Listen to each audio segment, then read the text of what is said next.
Bismillahirrahmanirrahim. Assalamualaikum warahmatullahi wabarakatuh. Alhamdulillah. Alhamdulillahi rabbil alamin. Wassalatu wassalamu ala asyrafil anbiya'i wa mursalin sayyidina wa habibina wa syafi'ina wa qurrati a'yunina wa nuri qulubina Muhammad habibi rabbil alamin wa ala alihi wa sahbihi ajma'in. Allahumma salli wa sallim ala sayyidina Muhammad tibil qulub wa dawaiha wa afiyatil abdani wa shifaiha wa nuril absari wa diyaiha wa qutil arwah wa gidaiha wa ala alihi wa sahbihi wa sallim. Allahumma ja'al sarirati khairan min alaniyati wa jalalaniyati salihah. Amma ba'du. Al-Mukarram al-Muhtaram yang sama-sama kita muliakan dan kita hormati selalu, para alim, para ulama, para asatidah, penyambung lisan sekaligus penerus perjuangan Nabi kita Muhammad sallallahu alaihi wasallam, yang kita doakan selalu mudah-mudahan para ustadz, para kiai, para ulama, para habaib kita diberikan panjang umur oleh Allah dalam keadaan sehat wal afiyah. Allah Subhanahu wa taala berikan kemudahan kepada beliau baik itu urusan dunia maupun urusan akhiratnya. Allah Subhanahu wa taala jauhkan beliau-beliau semuanya daripada fitnah yang terjadi di akhir zaman ini, insyaallah. Amin. Amin ya rabbal alamin. Dan juga tidak mengurangi rasa hormat kami kepada segenap sahabat-sahabat yang ada di Facebook, yang mudah-mudahan kita semuanya selalu diberikan kemuliaan oleh Allah Subhanahu wa taala. Alhamdulillah, pada siang kali ini kita bisa sama-sama belajar ilmu agama lewat media sosial kita, dan mudah-mudahan ini dicatat oleh Allah Subhanahu wa taala sebagai ibadah, sebagai pahala. Khususnya mudah-mudahan dengan adanya tanya jawab di media sosial kita ini menjadikan sebab kita makin dekat kepada Allah Subhanahu wa taala, makin dekat kepada Nabi Muhammad SAW. Terkhusus kita bisa menjadi orang-orang yang hari ini lebih baik daripada hari yang kemarin, baik itu menjaga hubungan kepada Allah hablum minallah ataupun kepada manusia hablum minannas. Amin. Amin ya rabbal alamin. Silakan kepada sahabat-sahabat yang ada di Facebook yang ingin bertanya kepada Al-Fagir, silakan ditunggu pertanyaan-pertanyaannya. Seperti biasa, sambil menunggu pertanyaan-pertanyaan yang masuk, ya, Al-Fagir sedikit memberikan mukadimah yang sudah Al-Fagir tulis di Facebook, ya. Seperti biasa, insya Allah doakan. Ini hari-hari ini Al-Fagir memang jarang sekali tanya jawab yang biasa kita lakukan di siang hari ini, tapi pada kesempatan kali ini alhamdulillah la kulli hal, seperti biasa di toko Al-Fagir, di toko Nawir 151, kita masih bisa tanya jawab untuk berbagi tentang masalah ilmu agama. Dan doakan juga mudah toko Al-Fagir ini, toko Nawir 151 ini yang berada di Kuningan, Windu Haji, tempatnya Kelurahan Windu Haji, samping Masjid Muawana ini, mudah-mudahan menjadi wasilah Al-Fagir khususnya untuk bisa lebih menjaga niat, menjaga hati. Dan silakan kepada sahabat-sahabat yang ingin pas mungkin suatu saat ke Kuningan, mampir ya ke toko Al-Fagir di sini. Barangkali mau ketemu Al-Fagir juga bisa di toko. Dan tinggal minta tolong saja kepada yang di toko untuk nelpon Al-Fagir atau WhatsApp Al-Fagir, insya Allah ntar Al-Fagir akan datang ya di toko, insya Allah. Di sini pun di toko Al-Fagir banyak macam-macamnya. Ntar akan kita lihat seperti biasa setelah tanya jawab. Kita akan lihatkan di toko Al-Fagir ini ada apa saja. Apalagi sekarang ingin menyambut bulan Ramadan. Ini juga tips dari guru-guru Al-Fagir juga. Di antaranya kalau kita pengen khusyuk, fokus beribadah di bulan Ramadan, persiapan untuk menyambut hari Idul Fitri itu dari sekarang. Sebelum masuk bulan Ramadan kita penuhi semuanya. Dan bicara masalah harga biasanya jauh lebih murah ketimbang kalau sudah masuk bulan Ramadan. Sehingga lebih baik dipersiapkan dari sekarang. Yang punya anak kecil pengen dipakaikan gamis, aqua, kopiah, peci. Yang perempuan juga kerudung, mungkin mukena juga, atau gamis-gamis kecil. Nah, di sini juga insya Allah ada semuanya. Bagi yang dewasa, bapak ibu semuanya ada. Minyak wangi, siwak, apalagi. Nah, silakan ntar tinggal datang ke toko saja, atau ntar bisa nge-WA ya, di toko Al-Fagir. Pantung banat. Ntar tinggal lihat di Facebook, ntar tinggal dilihat ya. Ntar ada nomornya ya, di nomor 0877 berapa? 0877 berapa? Hah? 0877 0877 22686 104. Ntar lihat aja di kolom komentar, insya Allah ntar ada. Di Facebooknya bisa lihat ya, namanya Nawir Windu Haji. Kalau di Instagram, di Telegram Nawir 151 ya. Kalau di Shopee bisa lihat Luya 2 ya, angka. Ntar insya Allah di sana bisa tanya-tanya semuanya, ntar bisa ngejapri juga. Insya Allah ntar akan langsung dikirim. Kalau itu pemesanannya di bawah jam 4. Kalau sudah jam 4 kayaknya besok. Karena toko kebetulan tutupnya jam 5, sehingga persiapannya jam 4 ya. Ntar insya Allah apa saja ada insya Allah di sini ya. Ntar insya Allah di akhir akan kita lihatkan. Baik, silakan yang ingin bertanya kepada Al-Fagir, silakan ditunggu pertanyaan-pertanyaannya. Sebelum kita masuk tanya jawab, menjawab barangkali tak ada pertanyaan-pertanyaan yang masuk, sedikit kita ingin membahas persiapan menyambut bulan Ramadan ya. Sebentar lagi kita kurang lebih mungkin sekitar 15 hari 15 hari lagi kita akan masuk bulan Ramadan, kalau nggak salah sekitar 13 atau 14 April ya. Berapa hari itu berarti? Ya kurang lebih 13-14 April kita masuk bulan Ramadan. Sehingga persiapan apa saja agar kita bisa maksimal ibadah di bulan Ramadan, insya Allah yang ini agak sering-sering kita ulang, apalagi sudah mau masuk beberapa hari di bulan Ramadan. Yang pertama, agar kita ingin ibadah maksimal di bulan Ramadan adalah bagaimana kita menghadirkan keagungan bulan Ramadan. Jadi orang yang maksimal beribadah di bulan Ramadan adalah orang yang bisa menspesialkan, mengagungkan bulan Ramadan tersebut. Tapi orang yang menyangka bulan Ramadan bulan sama saja seperti yang lainnya, ya jangan heran. Ada orang masuk bulan Ramadan nggak puasa, ada orang masuk bulan Ramadan cuma dipakai tidur, tidak memperbanyak ibadah. Kadang-kadang sholat tarawihnya pilih-pilih, kadang malah nggak sholat tarawih sama sekali. Kenapa? Karena poin yang pertama ini mengagungkan, mengistimewakan, menspesial bulan Ramadan itu tidak ada sama sekali. Sehingga kalau kita ingin maksimal, spesialkan bulan Ramadan. Bagaimana cara menspesialkan, menghadirkan di hati kita keagungan bulan Ramadan? Dengan mengingat keutamaan, fadilah-fadilahnya yang tersimpan di bulan Ramadan tersebut. Di antaranya Nabi menjelaskan bahwasanya orang yang beribadah sunnah di bulan Ramadan itu pahalanya dilipat ganda oleh Allah menjadi pahala wajib. Itu cuma ada di bulan Ramadan. Kemudian pahala-pahala ibadah wajib kita dilipat gandakan oleh Allah menjadi 70 kali lipat, dan itu cuma ada di bulan Ramadan ya. Kemudian kata Nabi, awaluhu rahmah wa awsatuhu maghfirah wa awsatuhu itkun apa? Awaluhu rahmah wa awsatuhu maghfirah wa akhiru itminan nar.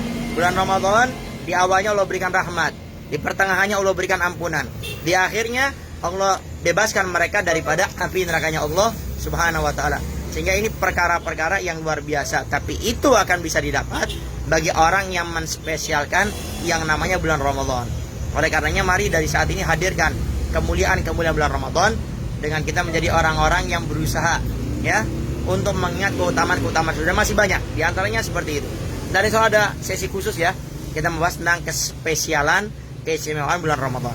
Yang kedua, agar kita bisa maksimal ibadah di bulan Ramadan, caranya adalah dengan kita memaksimalkan waktu, mengatur waktu di bulan Ramadan. Artinya apa? Kita nggak sembarangan. Kita kalau mau ketemu orang yang spesial, kita atur dari pakaiannya. Mungkin kalau kita laki-laki pakai peci, atau mungkin pakai apa, celananya, sarungnya, gamis.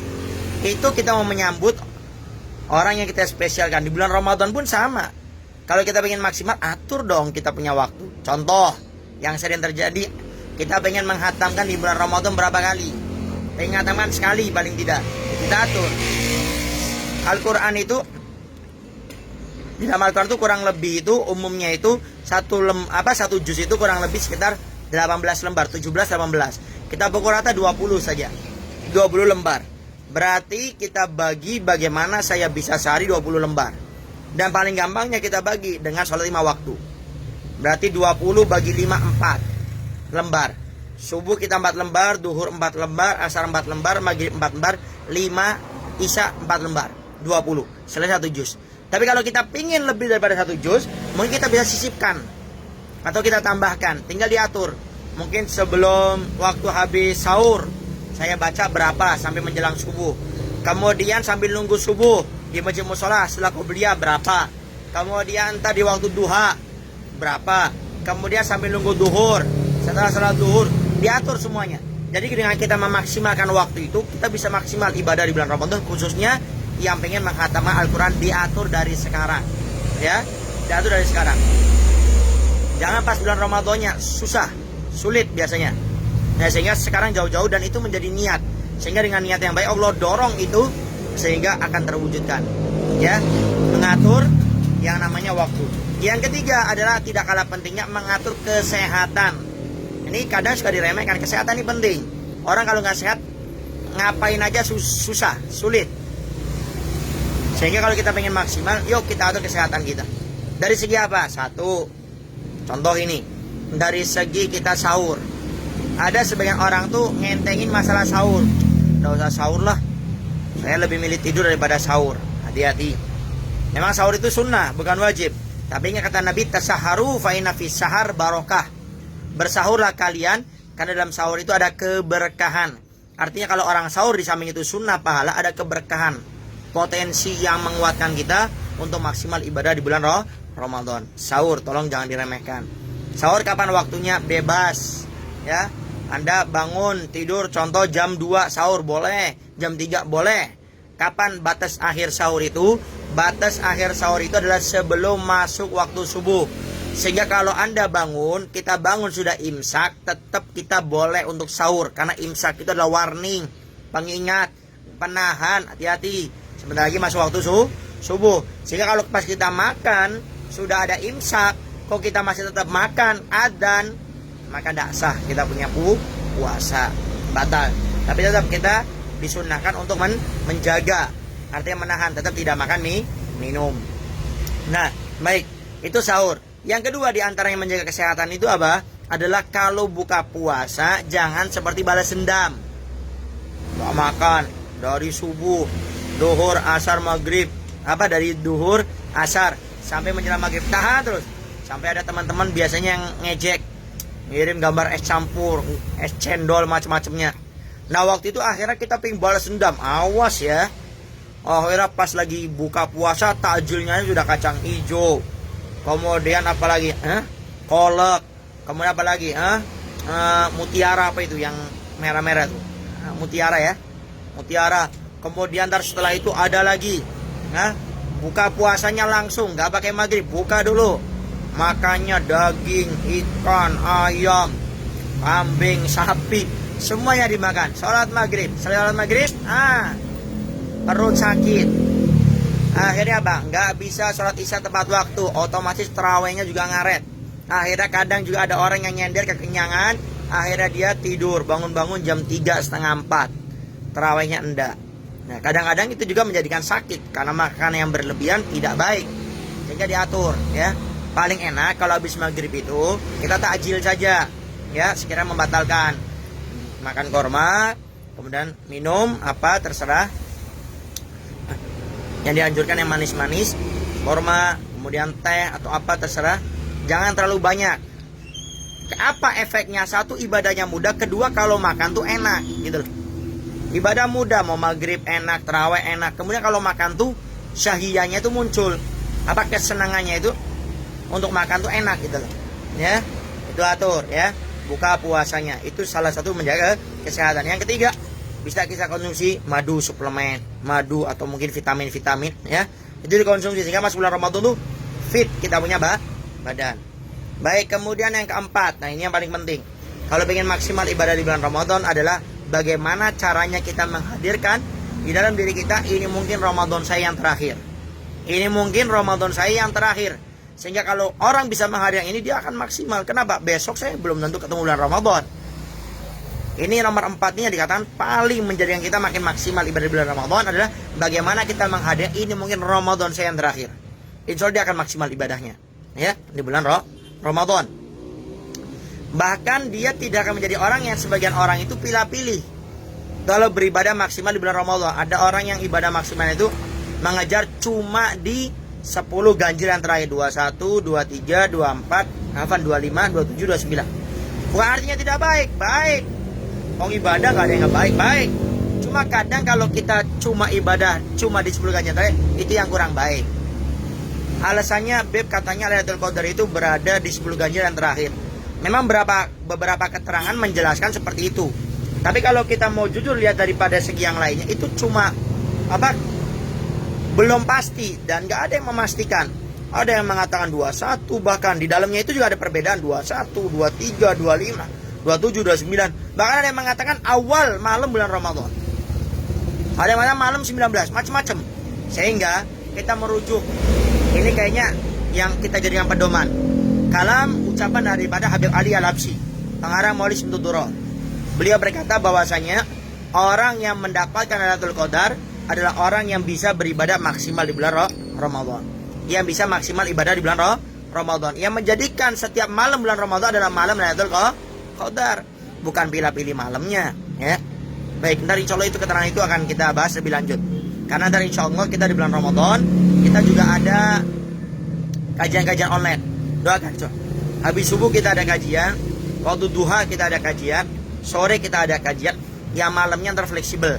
Mungkin tanya jawab. Bahkan mungkin insya Allah kita pengen buat kajian, mungkin sekitar di waktu sahur, ya. Menjelang waktu sahur.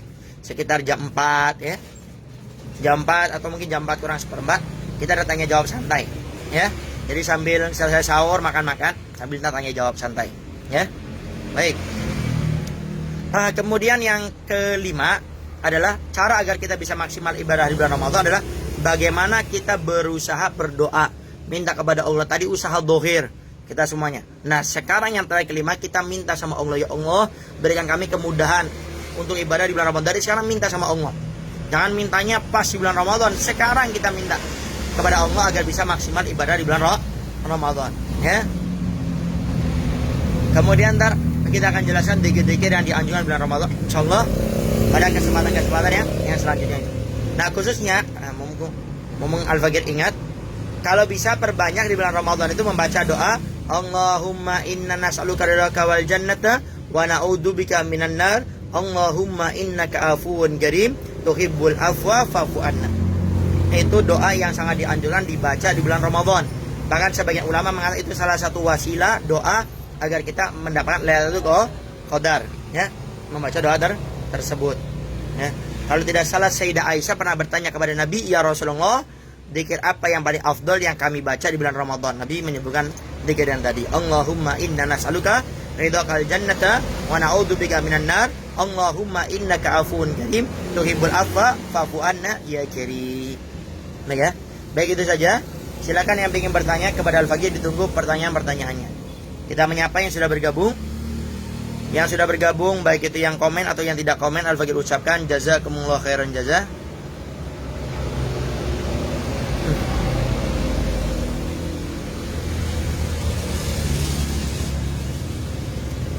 Ada Rin, alhamdulillah. Kemudian ada Abdullah 2. Assalamualaikum Habib. Waalaikumsalam warahmatullahi wabarakatuh. Ada Soleh Sajalah. Assalamualaikum ya Habibana. Waalaikumsalam warahmatullahi wabarakatuh. Ada Liana Rahmawati. Assalamualaikum. Waalaikumsalam warahmatullahi wabarakatuh. Afan Bib mau bertanya, doa Allahumma a'inni ala rizqika wa husni ibadati itu dibaca sebelum salam atau setelah sholat? Soalnya ada yang bilang sebelum salam dan ada yang sudah sah. Nah, Allahumma a'inni ala rizqika wa husni ibadati. Intinya dalam sholat kita juga boleh berdoa, tidak menjadi masalah. Setelah saya sholat apalagi, ya. Tapi biasanya yang sering Al-Fakir dapati doa itu yang lengkapnya itu Allahumma a'inna ala dzikrika wa syukrika wa husni ibadati ya muqallibal absar sabit qulubana ala dini wa ta'atik ila anta maulana subhanallah. Itu biasanya habis sholat, tapi dibaca dalam sholat pun tidak menjadi masalah. Dalam tasyahud akhir kita kan disunahkan berdoa. Di antara doanya yang dianjurkan itu adalah kita Allahumma inni a'udzubika min adabil qabri min adabil mahya wal mamat wa min fitnatil masiihid dajjal. Kemudian dilanjutkan doa tadi boleh. Cuma yang biasanya dibaca itu setelah selesai sholat, membaca dzikir tadi. Wallahu a'lam. Ada Nawir Windu Haji. Nah ini Ini nomor toko ya. Admin toko Nawir 0877 22686 104. Yang pengen tahu di toko Al-Fakir ini isinya apa saja, silakan ntar bisa lihat di Facebook, Instagram, di Telegram, di Shopee, ntar akan disebutkan alamatnya. Kemudian nomor WhatsAppnya kalau sudah ada yang cocok yang beli, ntar silakan di japri di nomor tadi 0877 22686 104 ya. Kemudian ada juga di Facebooknya Nawir Window Haji, ntar silakan lihat di Facebooknya. Kemudian ada Instagram Nawir.151. Nah, yang ingin tahu apa saja barangnya silakan lihat di Instagram juga. Di Telegram juga ada Nawir 151. Silakan lihat di Telegram. Di Shopee Luya 2 itu. Alamat di samping Masjid Al Muawana Window Haji. Ini Al-Fakir live saat ini di toko ya. Ini toko Nawir 151. Nah, itu di depan ya, itu Masjid Muawana.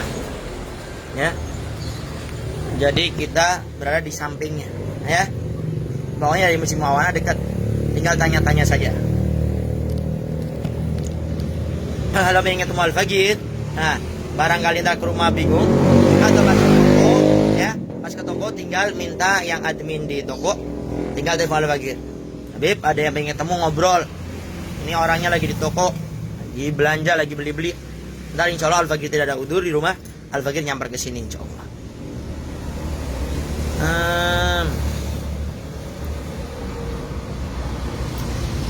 Ada Da Silva Santos. Assalamualaikum Habib. Waalaikumsalam warahmatullahi wabarakatuh.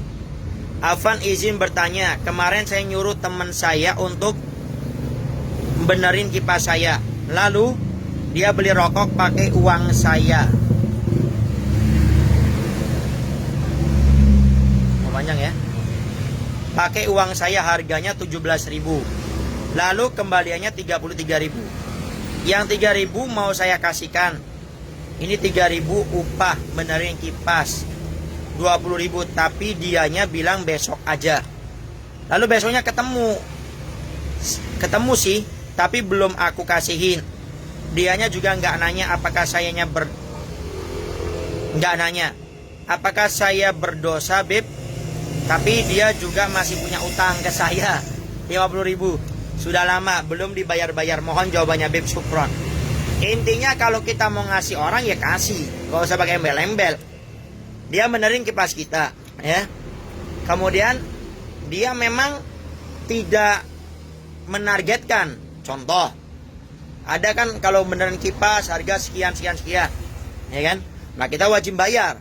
Tapi kalau ini tidak ada target apa-apanya, apalagi dia teman kita, keluarga kita, benerin, itu suka-suka. Mau kita terima kasih saja boleh, mau ngasih uang juga boleh, ngasih makanan boleh, gimana baiknya kita. Tapi kalau kita sudah janji ya, kita memberikan, cuma dia bilang besok saja, ya kita wajib untuk memberikannya ya. Yang kedua, masalah utang itu urusan beda lagi. Kalau utang ya silakan masalah utang.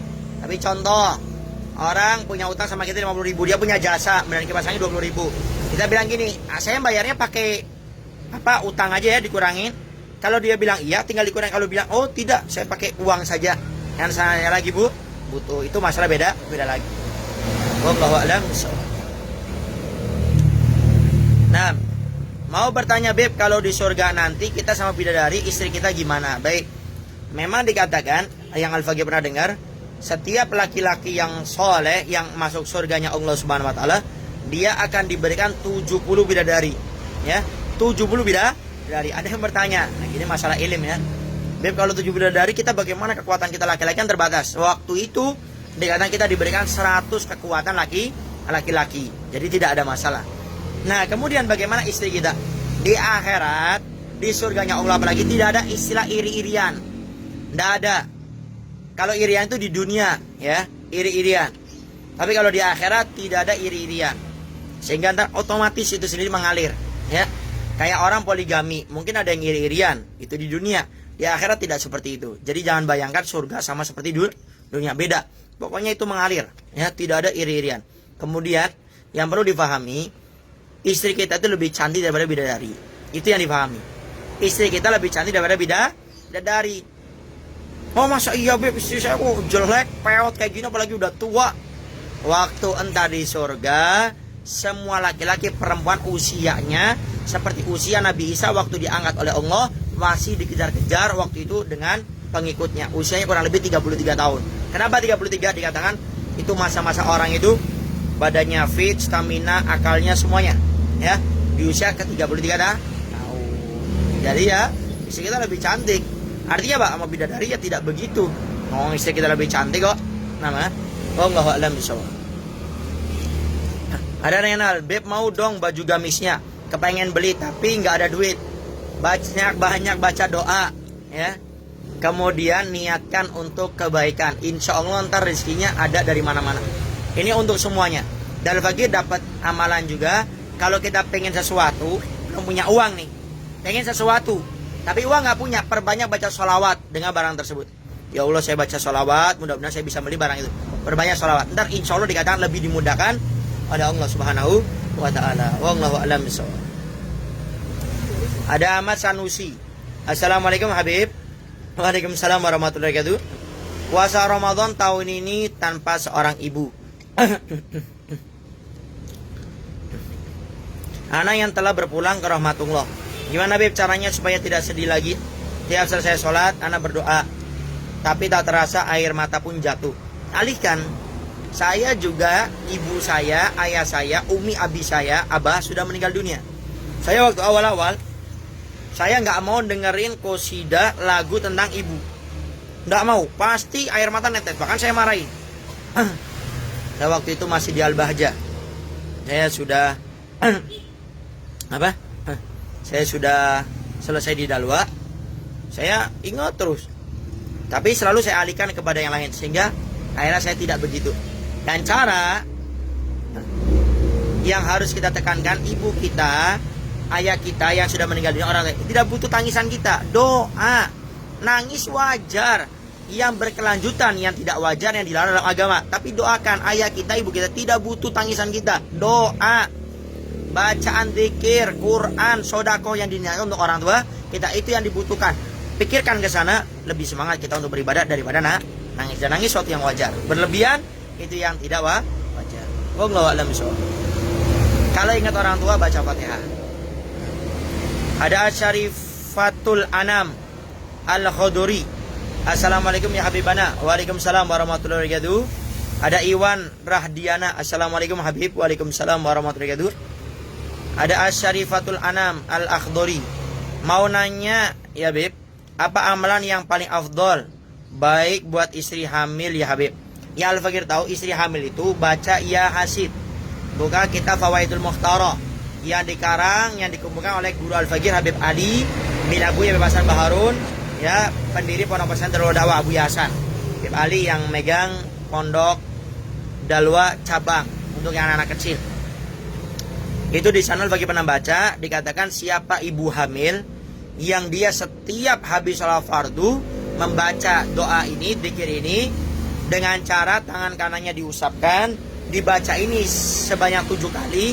Setiap habis sholat fardu, Allah akan jaga ibu dan anaknya, kemudian melahirkannya dalam keadaan mudah. Apa bacaannya? Ya Hasib. Baca ya Hasib, ya panjang, ha sin ya ba, ya Hasib. Baca itu 7 kali habis sholat fardu. Yang baca itu adalah si yang hamil, si istri, si ibu. Kemudian tangan kanannya sambil diucapkan ya Hasib, ya Hasib. Insya Allah anaknya, ibunya dijaga oleh Allah, melahirkan dalam keadaan mudah. Dan sudah banyak yang praktek dan Allah mudahkan semuanya. Termasuk anak istri Al-Fakir yang kurang lebih mungkin 2 mingguan yang lalu baru melahirkan. Alhamdulillah, diamalkan, alhamdulillah. Allah yasir. Nama Wallahu a'lam bishawab. Kalau bisa lagi perbanyak baca Al-Quran. Kalau lagi head, bunyikan atau nyalakan daripada Al-Quran lewat HP atau MP3. Wallahu a'lam bishawab.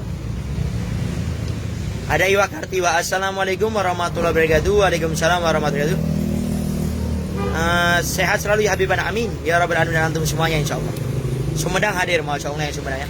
Antar kita masih ada satu pertemuan lagi di Sumedang, insyaallah. Sama jangan lupa, ini sekaligus info apa ya? Insyaallah Majelis Al-Fakir Al-Wasilah ini akan mengadakan acara Isra Mi'raj sekaligus milad. Majelis taklim yang pertama di masjid kita, Masjid Muawanah di Kuningan Windu Haji. Ya, acaranya tanggal 31 Maret ya, hari Rebo. 31 Maret hari Rebo, ya. Malam Kamis Badal Isya di Masjid Muawanah. Insya Allah yang akan mengisi guru Al-Faqih yaitu Dr. Al-Habib Segaf bin Abuya Bebasan Baharun, Bangil Pasuruan, salah satu pengasuh pondok pesantren Darul wa Dakwah Bangil Pasuruan Dalwa, ya. Insya Allah beliau akan mengisi di masjid kita Muawanah, ya. Silakan yang tidak ada udur datang. Kita belum ekspos dulu, tapi alhamdulillah berkah doa semuanya kita sudah dapat izin, ya. Alhamdulillah. Karena rencana antara Habib Segaf Baharun itu 2 hari. Kalau untuk acara fullnya itu beliau insya Allah di Taman Al-Faqih dari tanggal 31 Maret, ya, 31 Maret hari Rebo. Insya Allah acaranya pagi di SI Sarul Islam. Rencana kita khususkan ntar untuk muslimah perempuan di Masjid Sarul Islam setengah 9. Alhamdulillah kita sudah dapat izinnya insya Allah. Kemudian sore kumpulan Ustadz Kiai Ulama se-Kabupaten Kuningan di Pondok Pesantren Lengkong Raudhatul Thalibin Halidrus, ya. Insya Allah di sana acaranya badal asar, ya. Sholat asar berjamaah di sana, ya. Ntar insya Allah guru kita Habib Segaf Baharun asar di sana. Kemudian yang terakhir yang ketiga di Masjid Muawanah peringatan Isra Mi'raj plus milad majelis sayang Al-Wasilah yang pertama, acaranya badal isya. Silakan yang ingin datang ditunggu, ahlan wa sahlan bikum insyaallah. Dan yang ingin membantu silakan, kita butuh bantuan baik itu tenaga, mungkin ada yang ngasih makanan, buat air putih, buat jamaahnya semuanya, terkhusus masalah dana. Karena dana yang kita butuhkan itu kurang lebih hampir 40 jutaan dan kita belum terpenuhi. Baru kalau tidak salah terakhir itu baru separuh, baru sekitar 20 jutaan. Kita butuh dana hampir 20 jutaan lagi. Doakan. Yang paling penting didoakan agar mudah-mudahan bisa tertutup sehingga acaranya yang kita inginkan itu betul terwujud. Khususnya untuk Al-Faqih punya guru Habib Segaf Baharun biar kesini nyaman, beliau kesini istirahatnya nyaman semuanya, ya. Dan beliau yang Al-Faqih inginkan, beliau pulang dari Kuningan dari Masjid Al-Faqih Al-Wasilah itu membawa kesenangan, membawa kegembiraan, khususnya kerinduan, sehingga mudah-mudahan Habib Segaf Baharun bisa datang lagi ke Kuningan insya Allah, ya, untuk hadir di majelis kita lagi insya Allah. Doakan. Ini belum ada lagi publis, cuma ya insya Allah publis sekarang.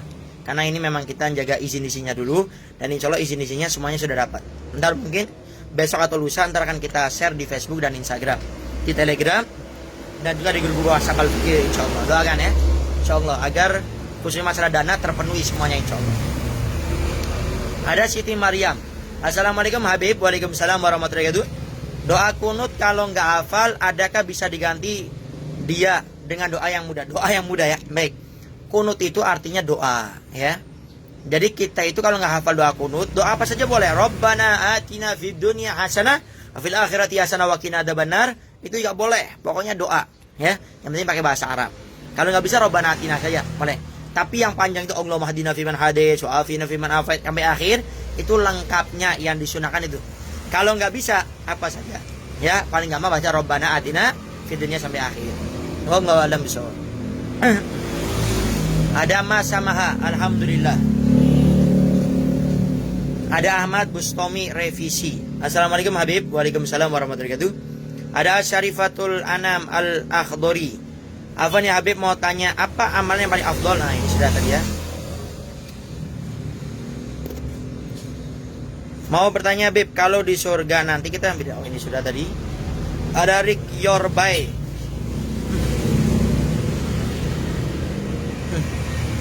Ada Rick Yorbay, mantanmu tersesat. Oh tersesat, astagfirullah. Tersesat. Kalau kita ngelihat orang berbuat salah itu, doakan dan fokus memperbaikinya. Tidak usah fokus yang lain. Penyakit kita itu kadang-kadang ngelihat orang salah itu bukan kita doakan, bukan kita memperbaikinya, malah kita kadang-kadang menghinanya, menggunjingnya, berbuat dolim kepadanya. Kalau kita melihat ada orang yang berbuat salah, baik dengan ucapannya, perbuatan, sikapnya, sebagai seorang muslimah yang merasa umatnya Nabi Muhammad SAW, doakan agar mereka diberikan hidayah taufik oleh Allah. Kemudian fokus bagaimana memperbaiki mereka. Kalau kita nggak bisa, cari orang yang bisa memperbaiki mereka. Wallahu a'lam bishawab. Ada Fajar Adiyanto. Assalamualaikum warahmatullahi wabarakatuh Habib. Waalaikumsalam warahmatullahi wabarakatuh. Ada Prabu Wauns. Assalamualaikum Habib. Waalaikumsalam warahmatullahi wabarakatuh. Ada Rick Yorbay. Assalamualaikum Beb. Waalaikumsalam warahmatullahi wabarakatuh. Beb nanya, musik kan haram, tapi kalau dengan instrumennya doang, misal orang main piano, hukumnya gimana Beb? Tolong sama penjelasannya. Ini sudah sering Al-Fakir jelaskan. Jadi yang pertama yang perlu dipahami, kalau ada orang tiba-tiba mengatakan musik haram, mutlak musik haram, itu perlu diwaspadai, ya. Tapi tidak boleh suudon.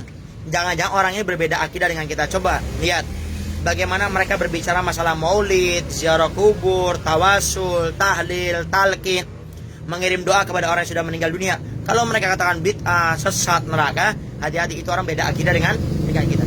Hukum musik itu tidak semerta-merta dikatakan haram. Dilihat kepada 5 ini, baru ntar ada hukumnya haram atau tidaknya. Yang pertama adalah penyanyinya. Penyanyinya itu harus orang Islam, ya. Penyanyinya harus orang Islam. Kemudian bukan seorang perempuan. Kenapa? Karena suara dalam madzhab kita Imam Syafi'i itu dikatakan aurat. Sebagian yang mengatakan bukan aurat itu dengan syarat tidak boleh mendayu-dayu. Suaranya tidak boleh menimbulkan fitnah. Nah, kalau suara lewat nyanyian lagu pasti didayu-dayukan, sehingga itu tidak diperbolehkan, ya. Jadi satu, penyanyinya harus Islam, laki-laki. Kemudian yang kedua adalah banyak lagu. Lagunya tidak boleh yang menjadikan kita lalai dan lupa kepada Allah. Isi lagunya tuh loh. Isi lagunya itu tidak boleh aneh-aneh. Sekarang isi lagu cinta, tentang masalah pacar, pokoknya kayak gitu yang bertentangan dengan syariat itu tidak dibolehkan. Termasuk yang nomor 1 tadi, penyanyi itu nggak boleh orang kafir, harus orang Islam, laki-laki. Yang kedua, isi lagunya harus baik. Yang ketiga adalah alat musiknya. Alat musiknya itu harus yang dipakai oleh orang Islam. Artinya kalau alat musik itu yang cenderung kebanyakan dipakai oleh orang kafir, maka itu tidak diperbolehkan, lebih baik dijauhi, ya. Yang keempat adalah waktu. Jadi nggak boleh kita dengerin musik sampai melupakan waktu kita. Waktu untuk sholat, kewajiban kepada Allah, kewajiban kepada manusia, disuruh orang tua nggak mau gara-gara dengerin lagu-lagu, itu tidak diperbolehkan. Yang kelima, ada tempatnya harus yang terhormat. Tidak boleh tempat-tempat yang dilarang. Di tempat yang kotor, kita nyanyi,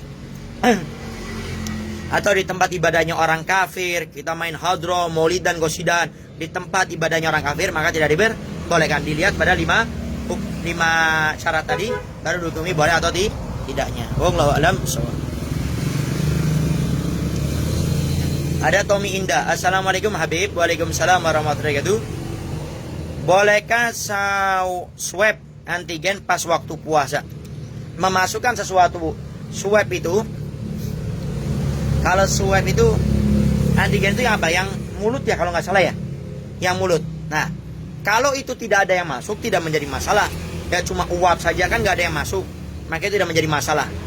Tapi kalau ada yang masuk ke mulut, nah itu baru tidak diperbolehkan. Kalau cuma uap saja, ya, uap itu kan bukan benda, ya, bukan sesuatu yang masuk ke mulut, cuma diuap saja. Yang penting kita tidak ada sesuatu yang masuk, tidak menjadi masalah, ya. Termasuk juga tetes mata, ya kan? Teteskan mata itu nggak menjadi masalah. Tapi kalau memasukkan sesuatu yang di lima apa bahasanya, 5 lubang ini, itu batal. Pertama adalah memasukkan sesuatu ke kemaluan depan atau kemaluan belakang, itu batal. Yang ketiga, masukkan sesuatu ke mulut, ya, itu batal. Kemudian yang keempat, memasukkan sesuatu ke mana? Ke telinga, ya. Masukkan sesuatu ke telinga, itu batal. Yang kelima, memasukkan sesuatu ke mana? Ke hidung. Jadi ini lubang, kemaluan depan belakang, itu tidak boleh. Artinya kalau ke mata, tetes itu dari mata, boleh. Begitu juga masukkan sesuatu yang ke hidung, pakai, bukan memasukkan itu ya, apa namanya, inhaler apa? Nah itu diperbolehkan, tidak menjadi masalah. Kalau nggak salah itu telinga, mulut, kemaluan depan, kemaluan belakang, iya, dan hidung kalau nggak salah, ya. Tapi kalau yang namanya apa itu, yang buat hidung itu kan tidak masuk, cuma di sini saja, itu tidak menjadi masalah. Dan insya Allah lebih terperincinya kita akan jelaskan di edisi Ramadan khusus insya Allah. Wallahu a'lam bishawab. Ada Fajar Adianto. Assalamualaikum warahmatullahi wabarakatuh Habib. Waalaikumsalam warahmatullahi wabarakatuh. Mau tanya kalau tahan emosi itu gimana?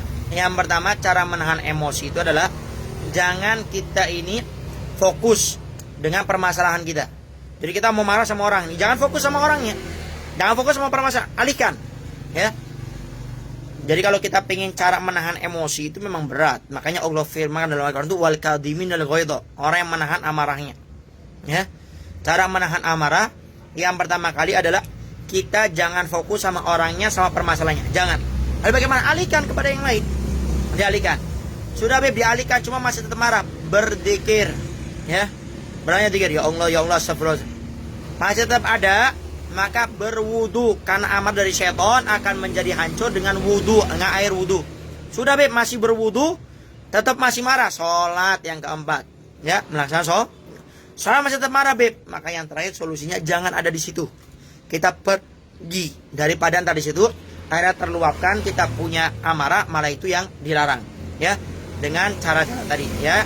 Yang pertama adalah caranya kita alihkan, ya, jangan ke orangnya melihatnya, ke permasalahan, alihkan kepada yang lain. Yang kedua masih tetap kayak itu, berzikir. Berzikir masih tetap berwudu.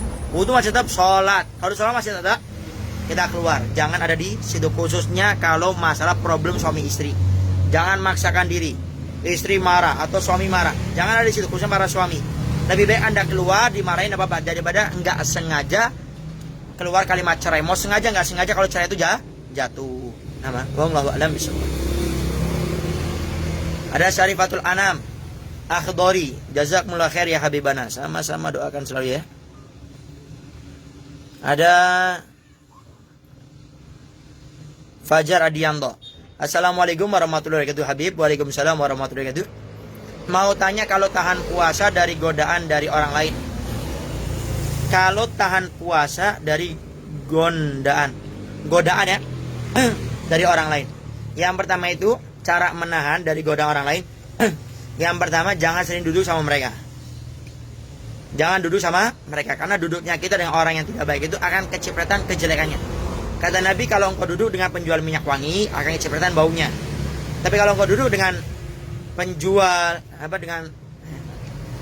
dengan tambal besi akan kecipratan baunya. Sehingga cara pertama itu adalah jangan duduk sama orang-orang yang seperti itu, ya. Karena dengan kita duduk sama mereka ya sama aja, pasti akan tergoda. Jadi caranya jangan duduk sama mereka. Kalaupun duduk, sibukkan kita dengan yang lainnya. Tidak usah fokus ke mereka dengan berzikir atau membaca Al-Quran. Wallahu a'lam bishawab. Ada Iwa Kartiwa. Assalamualaikum Beb. Waalaikumsalam warahmatullahi wabarakatuh. Beb izin bertanya dan minta amalannya Beb, gimana supaya angsuran selalu ada dan supaya cepat beres dari riba, karena tiap bulan selalu kebingungan. Yang pertama, niat untuk berhijrah dari riba. Allah akan bantu dengan caranya Allah, karena dikatakan niyatu matiyatu. Niat itu adalah kendaraan orang, artinya kalau ingin menuju ke satu tempat, kalau dengan kendaraan lebih cepat. Sehingga niat, ya Allah saya ingin hijrah, kemudian kuatkan niat tersebut, Allah akan bantu. Yang kedua, caranya agar kita terhindar daripada riba, hadirkan rasa takut kita kepada Allah Subhanahu wa taala. Bagaimana kalau saya makan riba? Allah firmankan saya diajak perang sama Allah. Nabi sampaikan riba itu ada 70 pintu dosa, paling ringannya seperti berzina dengan ibunya. Dengan rasa takut kepada Allah. Yang ketiga, maksimalkan kita betul-betul untuk mencari pinjaman. Itu cara terakhir sudah. Cari pinjaman, dimaksimalkan. Dan yakin, tatkala kita sudah ingin berhijrah, kita cari pinjaman, Allah akan lebih mudahkan lagi. Sama? Wallahu a'lam bishawab. Ada dari Silva Santos. Assalamualaikum Beb. Waalaikumsalam warahmatullahi wabarakatuh. Beb, bolehkah seseorang yang nunggu toko, kalau lagi tidak ada pembeli, dianya nonton main HP, dengerin ceramah dan membaca Al-Quran? Dulu sih kata bosnya, kalau nggak ada pembeli boleh. Maafin, mohon jawabannya Beb, syukran. Baik, kalau kita sudah kerja sama orang, kita harus ikuti aturannya. Artinya kalau seandainya kita waktu itu kita ingin melakukan apapun di luar kerja dan kita masih dalam pekerjaan, ya kita izin, ya, semuanya harus izin karena kita kerja sama orang. Beb, tapi kan nggak ada yang beli. Ya, tapi Anda kan tekan kontrak kerja. untuk menghilangkan kesyubhatan tersebut, memang gak ada yang beli, lebih baik nanya, dan itu jauh lebih baik ya. Kalau katanya tidak boleh, ya tidak boleh, Anda kerja dengan mereka. Kalau dikata boleh, maka tinggallah lakukan saja. Kalau sudah tadi ada boleh, maka tidak menjadi masalah. Yang penting tentu harus maksimal. Kalau ada yang beli, maka kedepankan dari orang yang beli tersebut. Wallahu a'lam bishawab. Jangan sampai gara-gara kita alasan ibadah, kemudian pengen maksimal kerja, kemudian memperbanyak sholat sunnah, memperbanyak baca Quran, sampai akhirnya keteteran kerjanya. Itu tidak boleh ya. Termasuk puasa. Orang puasa sunnah Senin Kemis, tapi kerjaan di tokonya itu keteteran, hukumnya haram puasa Senin Kemisnya. Kenapa? Kita punya kewajiban kerja di toko, kita sudah terikat, ada gajinya. Kerja nggak maksimal itu hukumnya haram. Ya. Wallahu a'lam bishawab. Ada Siti Maryam, syukran Habib, semoga sehat selalu, murah rezekinya. Amin. Ya Rabbal alamin. Doakan mudah-mudahan miladnya, acaranya diberikan kemudahan oleh Allah Subhanahu wa taala. Ada Prabu Mouns. Beb mau nanya amalan di bulan Sya'ban. Amalan di bulan Sya'ban itu kaidahnya segala sesuatu yang dianjurkan dilakukan di luar bulan Sya'ban, masuk bulan Sya'ban dianjurkan. Sama seperti rojak. Ya. Tapi kalau yang khusus ya, ada dua yang Al-Fakir tahu. Yang pertama adalah berpuasa. Karena kata Nabi dalam hadisnya, Nabi Muhammad SAW itu tidak pernah berpuasa dalam satu bulan yang lebih banyak puasanya dibanding bulan-bulan yang lainnya adalah di bulan Sya'ban. Sehingga Nabi sangat bersemangat berpuasa di bulan Sya'ban. Sehingga yang pertama dianjurkan adalah berpuasa. Nah, kemudian yang kedua cara yang dianjurkan adalah memperbanyak sholawat kepada Nabi kita Muhammad SAW. Itu yang dianjurkan memperbanyak sholawat. Kenapa? Karena dikatakan firman Allah Subhanahu wa taala yang berbunyi innallaha wa malaikatahu yusholluna 'alan nabi ya ayyuhalladzina amanu shollu 'alaihi wa sallimu taslima, itu turun di bulan Sya'ban. Sehingga sangat dianjurkan bersolawat di bulan Sya'ban. Wallahu a'lam. Ada Zulhendra, assalamualaikum ya habibi. Waalaikumsalam warahmatullahi wabarakatuh. Semoga sehat dalam keadaan sehat walafiat. Amin ya rabbal alamin. Mohon doanya selalu Habib. Masya Allah. Bang Zul, pekan baru, sehat-sehat ya. Insyaallah. Kirim salam sama istrinya, mudah-mudahan selalu diberikan kekuatan ya, untuk selalu mendoakan anaknya yang mondok di Al-Bahjah. Masya Allah.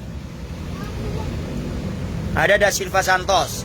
Beb, kalau kitanya mau sholat atau baca Quran, lalu ada najis basah yang mengenai kulit kita, tinggal membasuh saja atau harus wudhu lagi, Beb? Menyentuh najis tidak membatalkan wudhu.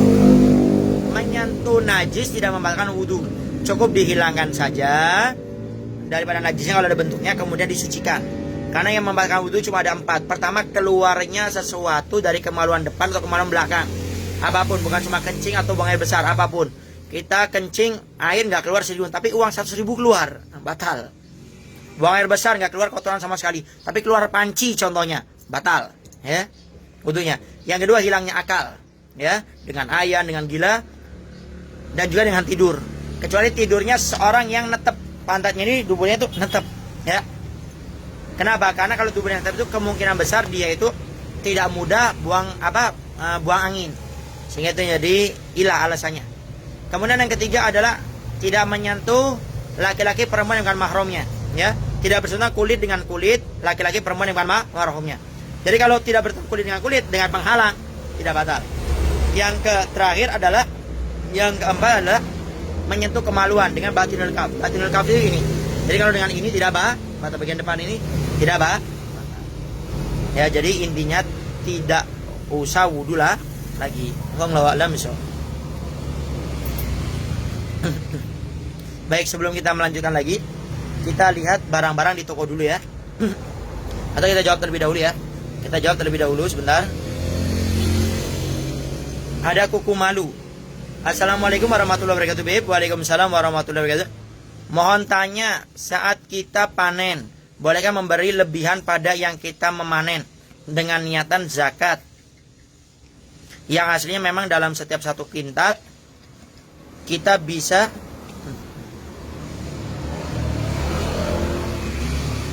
memang dalam setiap satu kintal kita biasa memberi bonus. Tapi bolehkah bonus itu dihitung zakat saja? Dan kalau boleh, apakah harus menyampaikan niat itu? Baik, zakat itu daripada padi itu ada takarannya. Kurang lebih itu sekitar 750 kintal. setiap 750 kintal itu ada zakatnya. Ya. Jadi kalau 750 kintal dalam satu kali panen dihitung sekitar 750 kintal ya. Itu wajib mengeluarkan zakatnya. Berapa? Zakatnya itu adalah kalau sampai 750 kintal itu tadi, maka dilihat kalau itu dia padinya menggunakan menggunakan uang atau menggunakan sesuatu, maka itu dikeluarkan 1/10-nya. Kemudian kalau dia itu tidak menggunakan apa-apa, dibiarkan saja sendiri, kita nggak keluar biaya, nggak keluar dana, maka dikeluarkan 1/5 ya, lebih kecil ya. Kalau dengan uang lebih besar 1/10. Kalau tidak menggunakan apa-apa, maka 1/5 ya, dikeluarkan dari 750. Kalau lebih dari 750 ya apalagi, pokoknya minimal 750 entah dikeluarkan ya. Daripada itu kalau dengan kita mengeluarkan uang, maka itu dikeluarkan 1/5. Tapi kalau tidak menggunakan apa-apa, 1/10-nya ya, lebih. Dan intinya kalau dengan uang, kalau bagi dua, 1/10 sama 1/5. Banyak mana 1/10 1/5? Hah? 1/10 ya. Jadi kalau dengan uang keluarnya itu 1/5. Kalau tidak dengan uang 1/10 ya. Ya, kemudian dikeluarkan kalau sampai waktu ditimbang 750 kita. Kalau nggak nyampe tidak wajib zakat. Kemudian diniatkan ini untuk zakat, maka seperti itu boleh. Wallahu a'lam bishawab. Ada Eva Aulia. Assalamualaikum Habib. Waalaikumsalam warahmatullahi wabarakatuh. Semoga Habib dan keluarga sehat selalu. Amin ya rabbal alamin. Arif Rifki. Assalamualaikum warahmatullahi wabarakatuh Habib. Waalaikumsalam warahmatullahi wabarakatuh. Mau nanya, kalau kita ngecat rambut terus bawa berwudu gimana, sah apa enggak wudunya Habib? Itu dilihat. Kalau semir yang kita pakai itu tidak menghalangi air masuk ke ke kulit rambut, tidak menjadi masalah. Tapi kalau menghalangi, maka itu tidak diperbolehkan, karena termasuk yang membatalkan wudu itu adalah sesuatu yang menghalangi masuknya ke anggota wudu. Tapi kalau itu semuanya disemir, karena yang wajib dibasuh kalau rambut di kepala itu cukup 3 helai saja. Contoh semir bagian atas. Itu kita yang penting itu yang rambut yang lainnya itu terbasuhkan. Anggap semuanya semir. Nah, itu tinggal dilihat. Kalau itu semirnya tidak menghalangi air masuk ke rambut, maka tidak menjadi masalah. Allah alam so. Ada Rojak Wahyudin. Assalamualaikum Habib. Waalaikumsalam warahmatullahi wabarakatuh. Silakan mau bertanya kepada Fakir, ditunggu pertanyaan-pertanyaannya. Baik, sedikit kita melihat barang-barang yang ada di toko ya. Nah, ini toko Al-Fakir namanya toko Nawir 151 ya, di Facebook Nawir Window Haji. Kemudian di Instagram, di Telegram namanya Nawir 151 ya. Kalau di Facebook Nawir Window Haji, samping Masjid Muawanah ya. Di Shopee Luya 2. Baik, di toko Al-Fakir banyak macam-macamnya, ada daster, baju-baju anak kecil ya, gamis-gamis semuanya. Baik, kita lihat dulu. Ini kita ada kerudung. Yang nyari kerudung modelnya macam-macam. Ini diantara sampel-sampelnya ya. Ada seperti ini, kerudung plus masker seperti ini ya. Kemudian nyari takwa, kita ada takwa, diantaranya takwa model sleting, ada bordilnya seperti ini ya. Yang nyari minyak wangi, nah, minyak wangi kita banyak macam-macamnya. Ini semuanya harganya cuma 15.000 semuanya ya, macam-macam ini harganya 15.000. Ntar tinggal lihat di Facebook Nawir Window Haji, kemudian di Telegram, di Instagram, kemudian di nomor tadi ya, tinggal dilihat. Minyak wangi bermacam-macam ya. Kita ngambil yang doba ya, ini doba harganya 15.000. Yang membutuhkan ini manset yang perempuan ya. Ingat, perempuan yang boleh kelihatan itu cuma telapak tangan saja. Keluar ke atas telapak tangan itu nggak boleh kelihatan. Kalau kelihatan haram, berdosa. Sehingga pakai yang seperti ini. Ini manset harganya ada yang manset pendek 10.000, manset yang panjang ya 15.000 ya. Kemudian yang nyari tasbih, kita ada tasbih digital ya. Yang ingin baca tasbih digital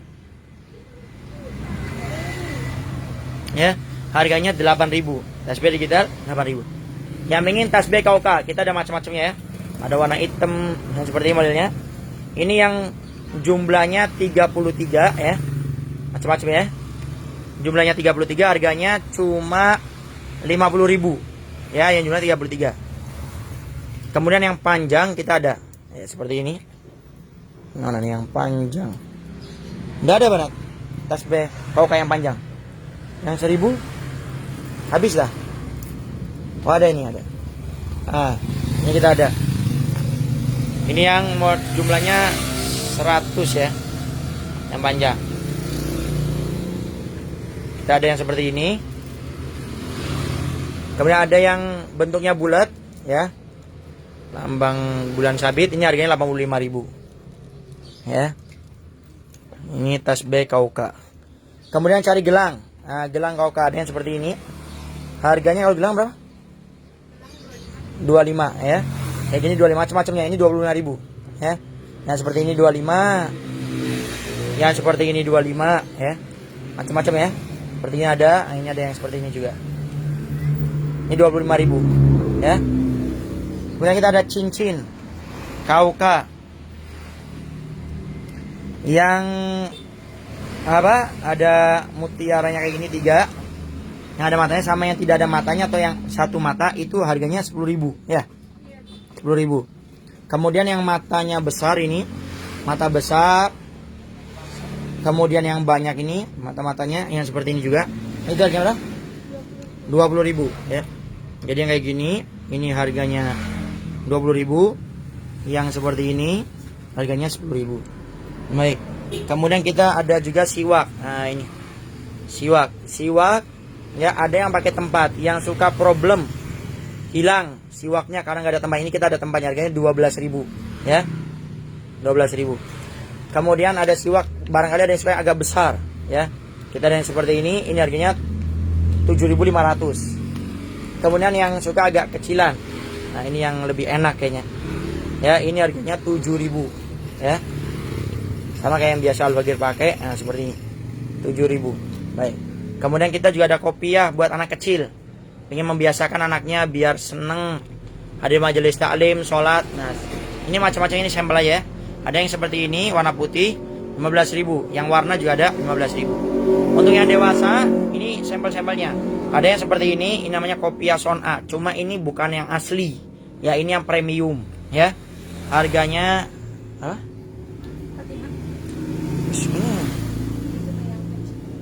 Iya Son'a. 65.000 ya. Ini 65.000. Kalau ngambil berapa? 6. Ada guna berapa? Kalau ngambil 6 ini bisa harganya 55.000 ya.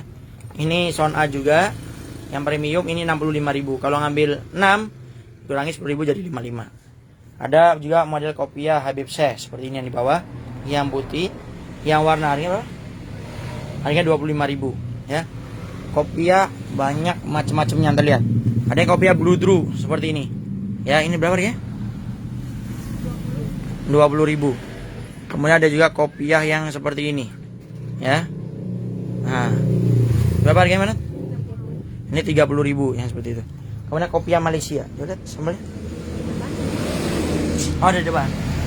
Nah, ini yang kemarin banyak yang nyari. Alhamdulillah sudah datang banyak. Kopiah Malaysia seperti ini ya.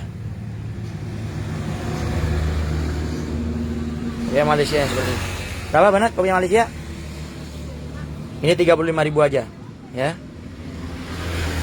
Kopiah Malaysia. Kemudian kopi yang seperti ini bilangnya kopiah Habaib, ya.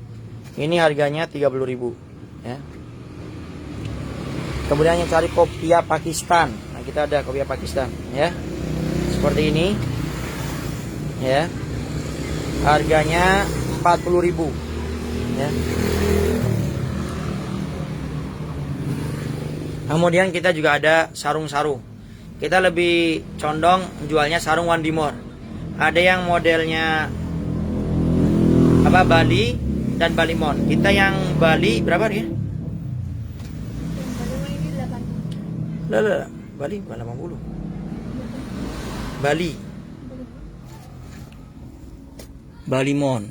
Balimon 80. Kalau Bali? Iya.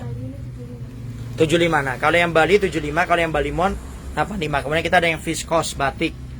Tusuk batik berapa? Harganya 90 ya. Kemudian peci-peci yang hitam kita juga ada ya. Peci-peci hitam yang biasa itu yang dipakai yang panjang. Nah, kita juga ada. Baik. Kemudian yang nyari, nah ini baju-baju anak ya, kayak tadi Al-Fakir bilang, biar nggak pusing Ramadan ibadah malah sibuk nyarikan buat anak buat lebaran. Kita ada macam-macamnya. Dari yang seperti ini anak ukuran kecil ya, dewasa sepasang baju celana juga kita ada, yang jeans kita juga ada ya. Ya. Ya. Kemudian yang pingin bulan Ramadan di Idul Fitri pingin baju plus celana seperti ini ya, kita juga ada macam-macam ya, macam-macam. Kita ada baju-baju, kemudian kerudung macam-macamnya. Kaos kaki juga ada. Kemudian yang nyari takwa, nah ini mau Ramadan biar nggak pusing ribut. Ini kita ada takwa kombinasi. Berapa takwa kombinasi? Benar? 95. Takwa kombinasi 95. Ada yang putih, macam-macamnya ya. Banyak kita takwa kombinasi. Dan seperti ini Palestina banyak. Kemudian ada yang nyari takwa haibah. Ada nggak takwa haibah? Ada. Ini haibah plus ada bordilnya. Ya. Takwa yang polos kita ada, gamis yang Indo. Sama kemarin nanya Beb, gamis Haromen ada nggak? Kita gamis Haromen juga ada. Ya. Harganya 265. Ntar kalau ngambil 6 bisa lebih murah lagi.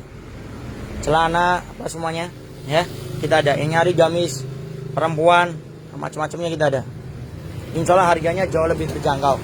Nah ini semua ntar bisa dilihat ya.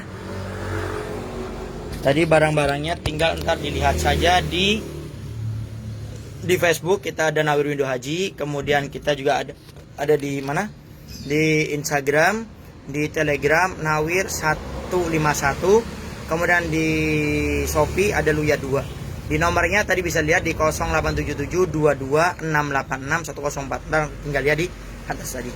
Baik, silakan yang mau bertanya kepada bagi kita lanjutkan.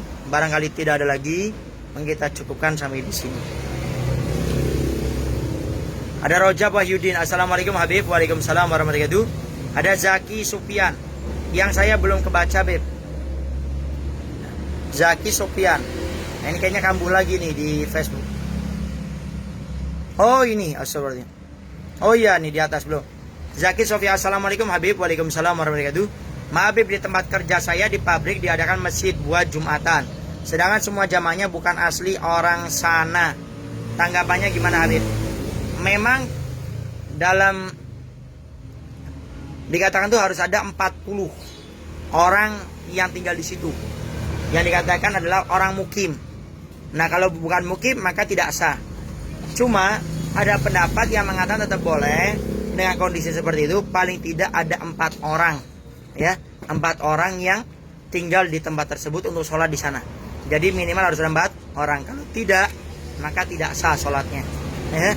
Sholat Jumatnya tidak sah. Itu yang Al-Fakir tahu. Nggak tahu kalau ada khilaf yang lainnya. Cuma yang Al-Fakir tahu minimal harus ada 4 orang. Orang situ yang sholat berjamaah di sana. Nah, coba antar ini perlu Al-Fakir lihat lagi. Bagaimana kalau tidak ada, cuma orang sana saja, ya?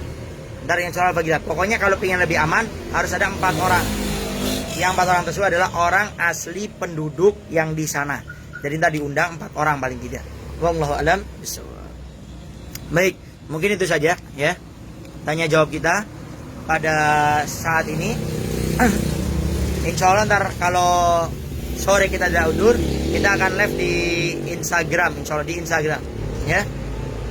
Karena kalau khusus siang kita di sini. Barangkali mungkin bisa juga, mungkin kita akan live di Facebook juga insya Allah. Tapi ya, cuma lebih kita prioritaskan kalau sore itu kita prioritaskan untuk yang Instagram. Cuma kalau tidak ada undur, insya Allah Facebooknya juga. Baik, itu saja yang bisa Al-Fakir sampaikan. Doakan mudah-mudahan toko ini betul-betul menjadi wasilah menjaga niat Al-Fakir dalam belajar, dalam mengajar, dalam rutinitas acara, khususnya di dalam mengajar. Karena guru Al-Fakir Wesiga Barun itu selalu mengingatkan, kalau bisa antum kalau sudah antar ngajar, kalau bisa punya pegangan. Dengan pegangan tersebut bisa menjaga niat dan hati agar mengajar berdakwah ikhlas karena Allah. Karena kita tidak diperbolehkan kalau mengajar itu mengharapkan imbal balik.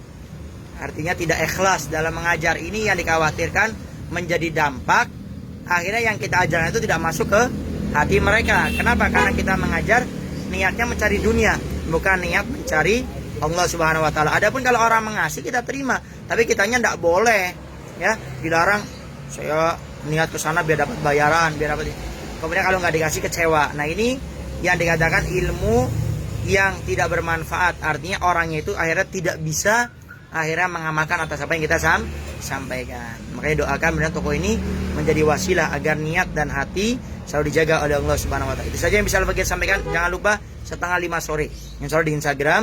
Kalau tidak ada udzur, insya Allah kita juga di Facebook juga kita akan adakan.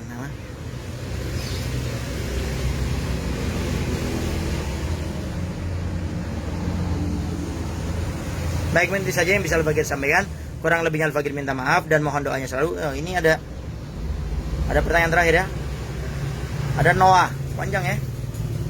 Assalamualaikum. Waalaikumsalam warahmatullahi wabarakatuh. Afan, kemarin saya membuli salah satu ustadz sebelah, tidak sampai memfitnahnya karena dia pasang foto ustadz yang dia berkata saya kenal dia.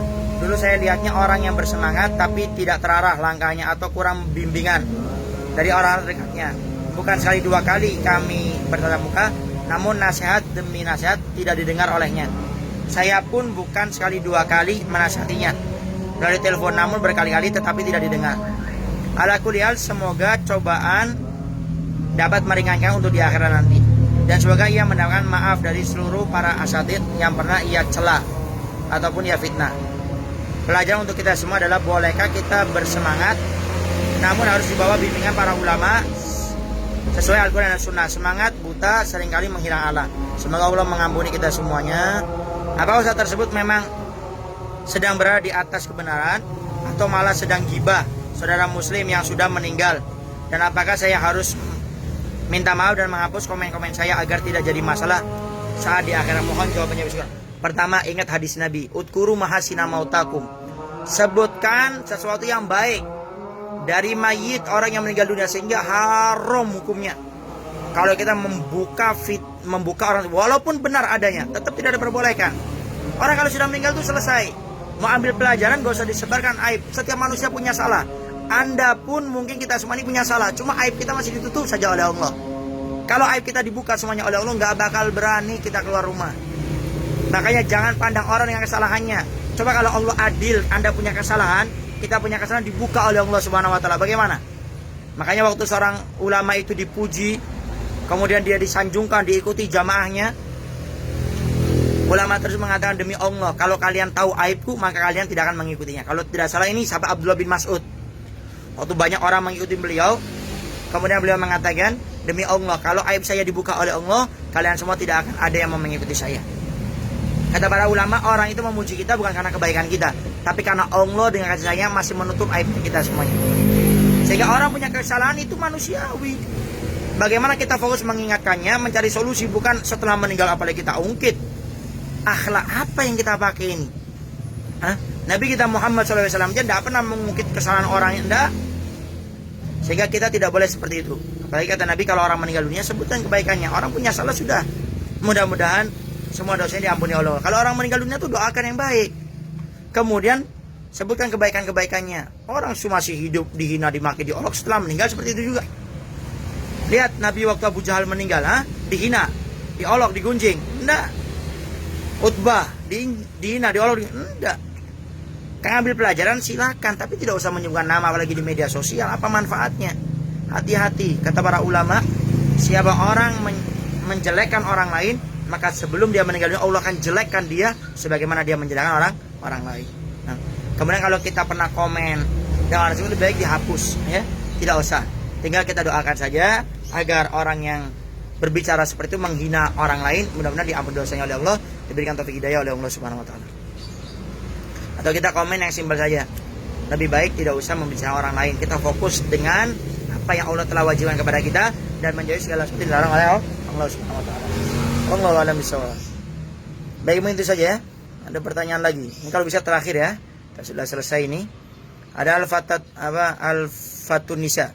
Assalamualaikum Habib. Waalaikumsalam warahmatullahi wabarakatuh. Apa yang izin bertanya, apa hukumnya jika kita membeli emas logam yang harga belinya murah dan dijualnya mahal karena sesuai harga pasaran per tahunnya? Misalnya membeli di tahun 2021 harga beli 1 juta 1 gramnya, lalu di tahun 23 harga beli sudah 5 juta. Setelah itu dijual lagi dengan harga pasarannya sesuai harga per tahun. Itu bagaimana hukumnya? Apakah itu termasuk riba? Menjual itu mengambil harga berapa saja boleh, tidak menjadi masalah. Harga berapa saja boleh, tidak menjadi masalah. Itu bukan termasuk yang menimbun. Kalau menimbun itu yang dilarang dalam agama. Itu kalau yang dibutuhkan. Emas tidak dibutuhkan, sehingga kita itu sebagai investasi, tidak menjadi masalah. Yang tidak boleh itu kalau kita menimbun yang dibutuhkan, minyak atau apa, itu baru yang tidak diperbolehkan. Kalau emas boleh-boleh saja. Wallahu a'lam. Baik, itu saja yang bisa Al-Fakir sampaikan. Kurang lebihnya Al-Fakir minta maaf. Dan mohon doanya kelancaran acara Al-Fakir tanggal 31 Maret. Doakan ya. Mudah-mudahan semuanya, khususnya masalah dana, bisa tertutupi semuanya. Itu saja yang bisa Al-Fakir sampaikan. Kurang lebihnya Al-Fakir minta maaf. Dan mohon doanya selalu. Mudah-mudahan tanya jawab kita mendatangkan keberkahan, menjadikan kita makin baik daripada hari yang kemarin. Dan mudah-mudahan Allah Subhanahu wa Ta'ala menjadikan kita orang-orang yang bisa makin istiqomah, melaksanakan perintah-perintahnya dan meninggalkan segala sesuatu yang dibenci oleh Allah Subhanahu wa Ta'ala. Wassalamualaikum warahmatullahi wabarakatuh.